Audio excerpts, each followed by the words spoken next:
The Spin-N-Bead Junior is the smaller of the two Spin-N-Beads, and it spins, of course, and goes onto the base. And today I'm going to be using a Beadalon tacky mat to hold it in place so you can spin until your heart's desire.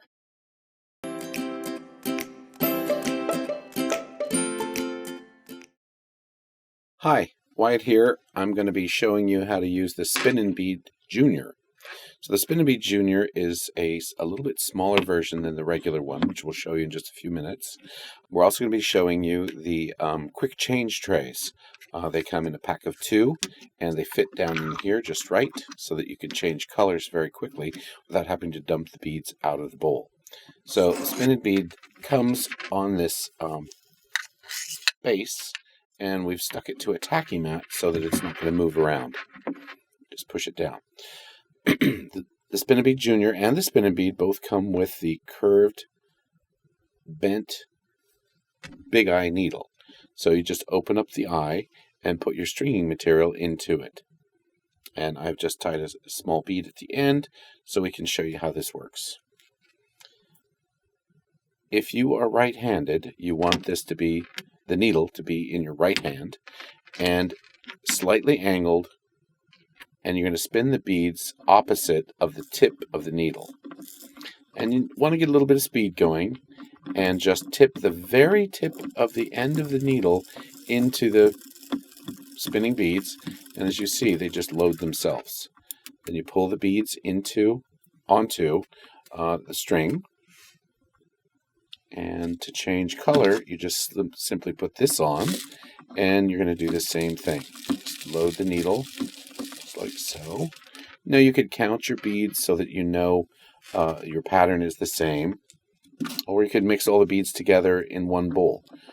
There are just a couple of things that you need to know. You need to make sure that there's plenty of beads in the bowl, because how this works is that the opportunity of the whole of the bead comes in contact with the tip of the needle, and when they find each other, it's strung. Then you just simply repeat your pattern by dipping this down into the beads and loading the amount that you want. Switch the color, and you're off to the races once again. You can see that you can get a pretty good pattern going fairly easily, and it can either be equal or unequal.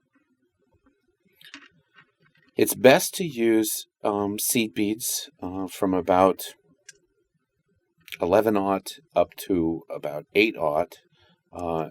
Seed beads are great for the Spin-N-Bead Junior because of the large hole that they have. That makes it easier to make the curve of the needle, as well as being easier to load. You can use other beads in this, but they need to have pretty large holes, certainly enough to go through the needle. Using other beads can be a little bit difficult if the holes of the beads are very small. And you need plenty of beads in the bowl or in the quick change tray in order to be able to load quickly and easily. So the Spin-N-Bead, the regular Spin-N-Bead, is quite a bit larger, as you can see. I've loaded the same amount of beads. Now, why would you want the bigger one instead of the smaller one? If you're going to be doing mostly seed beads and not needing an enormous amount of beads to go onto your material, you can use the Spin-N-Bead Junior. The nice thing about the regular Spin-N-Bead is these trays still fit. They don't fit down into it, but they don't need to fit down into it. The bowl allows you to put a significantly larger amount of beads into the bowl should you be doing something like the wire flowers or kumihimo or anything that needs a large number of seed beads to be loaded on quickly. So this works exactly the same. You just have a little more distance to put the needle in, and it just loads virtually the same as the other. And then put on the quick change tray and continue your pattern to make loading these seed beads quite easy. There's plenty of distance that you could even have more than just the two of the quick change trays in order to get all of your seed beads onto your project. So the regular Spin-N-Bead and the Spin-N-Bead Junior,